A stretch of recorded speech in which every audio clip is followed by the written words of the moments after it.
बाबा साईं छाजे लाइ तो परेशान थी? शेरल को नंढड़ो ॿार त कोन्हे को। जीअं ई हुनखे मौक़ो मिलियो न त उहो जाबर खां भॼी हिते पहुची वेंदो। तव्हां अञा ॿार आहियो बाबा, तव्हां जाबर जे चालाकियुनि खां वाक़िफ़ ई न आहियो। मूंखे इहो ॿुधा, जाबर कहिड़ो असांजो हमदर्द आहे? ज़ाहिर आहे इन जाबर जो को न को मक़सदु ज़रूरु हूंदो, ऐं ईअं बि थी सघे थो अधे शेरल खे छॾाइण खां पोइ कंहिं कम में इस्तेमाल बि करे सघेसि थो।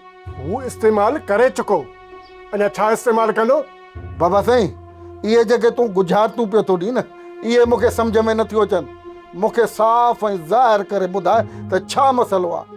तव्हां रावल खान जे मथां हमलो कयो, असीं मिंथ में रखणी रावल वटि वञूं हा ऐं शेरल खे छॾाए अचूं हा, ऐं हाणे रावल खान इहो ई सम्झंदो त असीं जाबर सां मिलियल आहियूं ऐं जाबर जा ख़ासि माण्हू आहियूं, तॾहिं त शेरल खे जाबर छॾणु आयो आहे। जाबर ते त रावल खान पहिरियां ई ॾमिरियल आहे बाबा। इहा जाबर जी पूरी कावड़ रावल खान असां मां ई कढंदो ऐं असांखे हाणे हीउ घर छॾिणो पवंदो। ऐं हा, हिते कंहिं वक़्तु बि रावल जा अमरा पहुची सघनि था। मां त चवां थो जल्दी कर, कम जो सामान वधी निकिरण जी कर। सही थो चई बाबा साईं, सही थो चई। मां जो इहो कमु कयां पियो। बाबा साईं वारो कर, देरि न कराइनि। मां मोटरसाइकिल ते सामान ॿधी छॾियो आहे। ज़रूरत वारी शइ का राही त कान अथई न? बाबा साईं को चरियो आहे छा?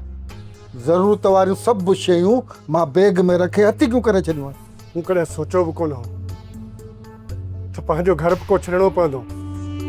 हलूं त काॾे हलूं ऐं कंहिंजे घर पनाह वठूं?